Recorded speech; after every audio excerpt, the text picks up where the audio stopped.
ప్రపంచాన్ని గుప్పిట్లోకి తెచ్చుకోవాలనుకునే ఆ ట్రిలియనీర్కు భారత మార్కెట్ గట్టి షాక్ ఇచ్చిందా? రోదసీల ఉపగ్రహాలు పంపిన, ఎలక్ట్రిక్ కార్ల విప్లవం తెచ్చిన, గ్లోబల్ మీడియాను శాసించిన ఆ ప్రపంచ కుబేరుడి మాస్టర్ ప్లాన్స్ ఇండియాలో మాత్రం వర్కౌట్ కావడం లేదా? అవును, టెస్లా అధినేత ఇలాన్ మస్క్కు భారత మార్కెట్ చుక్కలు చూపిస్తుంది. టెస్లా నుంచి స్టార్లింక్ వరకు, ఎక్స్ నుంచి బిజినెస్ నిబంధనల వరకు మస్క్ ఏ ప్లాన్ వేసినా ఢిల్లీ ముందు అవేవీ సాగడం లేదు. ఎంతటి రిస్క్నైనా అలవోకగా తీసుకునే మస్క్ ఓర్పుకు భారత్ తీవ్ర పరీక్ష పెడుతుంది. అసలు మస్క్ ఆశలపై భారత్ ఎలా నిలుచలింది? భారత మార్కెట్ను కొలగొట్టడంలో మస్క్ ఎక్కడ విఫలమవుతున్నారు? Watch the story. భారత మార్కెట్లో మస్క్ విఫలమయ్యాడా? స్టార్లింక్ పై భారత్ ఆందోళనలేమిటి? ఢిల్లీతో ఎక్స్ ఎందుకు ఘర్షణకు దిగుతుంది?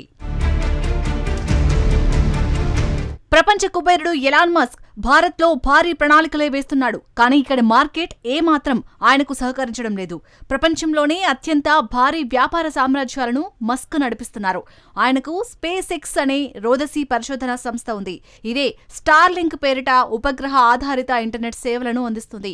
ఇక ఎలక్ట్రిక్ వాహనాల రంగంలో విప్లవాత్మక మార్పులు తెచ్చిన టెస్లా కారు కంపెనీ మస్క్దే. ప్రపంచంలోనే అత్యంత ప్రభావవంతమైన డిజిటల్ వేదికల్లో ఒకటైన ఎక్స్ సోషల్ మీడియా నెట్వర్క్ కూడా ఇప్పుడు మస్క్ చేతుల్లోనే ఉంది.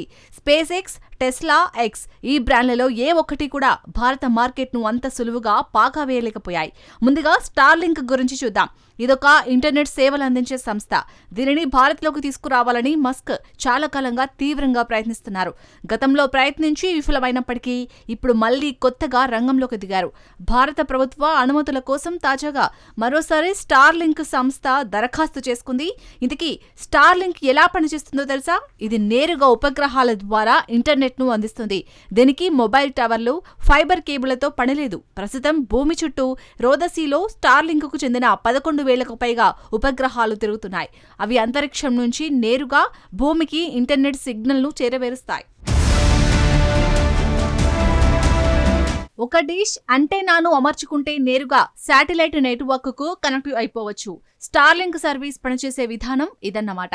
ఇప్పుడు ఇదే సాంకేతికతను భారత్ కు పరిచయం చేయాలని మస్క్ తహతహలాడుతున్నారు. భారతదేశానికి స్టార్లింక్ సేవలు ఎంతో ఉపయోగపడతాయని చెబుతున్నారు. దీనిపై తన సోషల్ మీడియా వేదిక ఎక్స్ లో మస్క్ ఓ పోస్ట్ చేశాడు.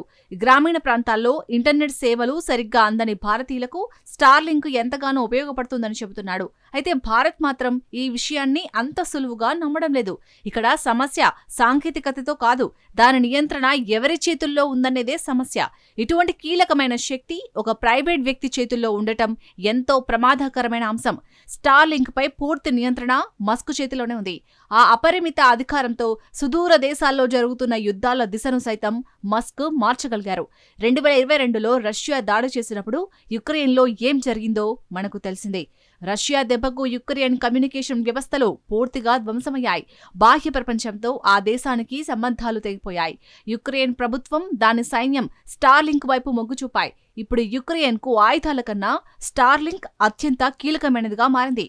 అయితే క్రిమియా సమీపంలోని రష్యా నౌకలపై దాడి చేసేందుకు యుక్రెయిన్ యత్నించింది. దీంతో మస్క్ రాత్రికి రాత్రే యుక్రెయిన్ కు ఇంటర్నెట్ కనెక్షన్ ను నిలిపివేశారు.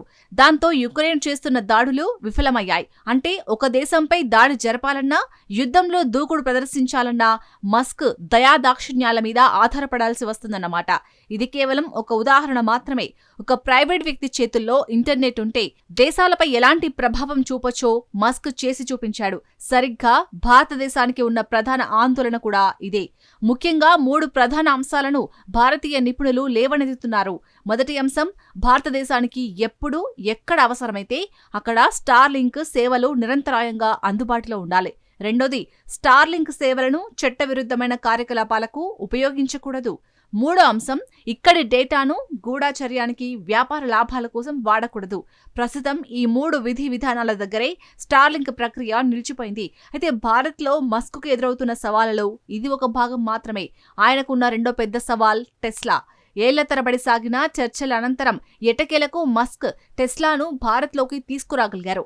తీరా ఇక్కడికొచ్చాక వినియోగదారులను ఆకర్షించడంలో ఆ కంపెనీ తీవ్రంగా శ్రమిస్తోంది. ఈ ఏడాది జనవరిలో వెలువడిన నివేదిక ప్రకారం టెస్లా భారత్కు 300 కార్లను తీసుకొచ్చింది. అందులో 3వ వంతు కార్లు అమ్ముడవ్వకుండా మూలన పడిపోయాయి. మొదట్లో టెస్లా కార్లను బుక్ చేసుకున్న చాలా మంది వినియోగదారులు ఆ తర్వాత తమ ఆర్డర్లను రద్దు చేసుకున్నారట. దాంతో ఆ కార్లను వదిలించుకోవడానికి టెస్లా భారీ డిస్కౌంట్లను ప్రకటించాల్సి వచ్చింది. ఇక Musk social media platform X విషయానికొస్తే అది భారత ప్రభుత్వంతో నిరంతరం ఘర్షణాత్మక వైఖరిని అవలంబిస్తుంది. ఇటీవల మస్క్ తీసుకున్న ఒక నిర్ణయమే దీనికి కారణం. ప్రభుత్వం నుంచి ఏదైనా పోస్టును తొలగించాలనే అభ్యర్థన వచ్చిన ప్రతిసారి ఆ విషయాన్ని ప్రజలందరికీ తెలియజేస్తామని మస్క్ ప్రకటించారు. ఆ దేశాలు ఎవరిచ్చారో అందరికీ తెలిసేలా ఎక్స్ వేదికపై స్పష్టంగా చూపిస్తామన్నారు. ఈ నిర్ణయంపై భారత ప్రభుత్వం తీవ్ర అసంతృప్తితో ఉన్నట్లు కథనాలు వెలువడుతున్నాయి. పైగా నిబంధనల విషయంలో ఇప్పటికే భారత ప్రభుత్వంతో ఎక్స్ తలపడుతుంది.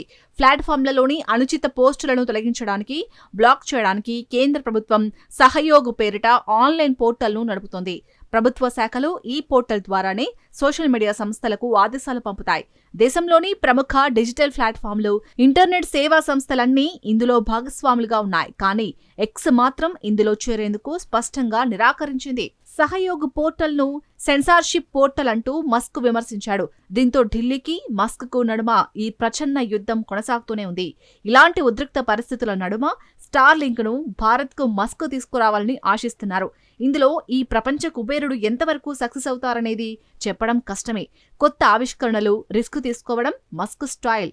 ఆ లక్షణమే అతడిని ట్రిలియనీర్ను చేసింది. కానీ భారతదేశం, ఇక్కడి మార్కెట్ మాత్రం మస్క్ ఓర్పుకు తీవ్ర పరీక్ష పెడుతున్నాయి. అయితే ఆ ఓర్పు, సహనం అనేవే మస్క్ డిక్షనరీలోనే లేవు.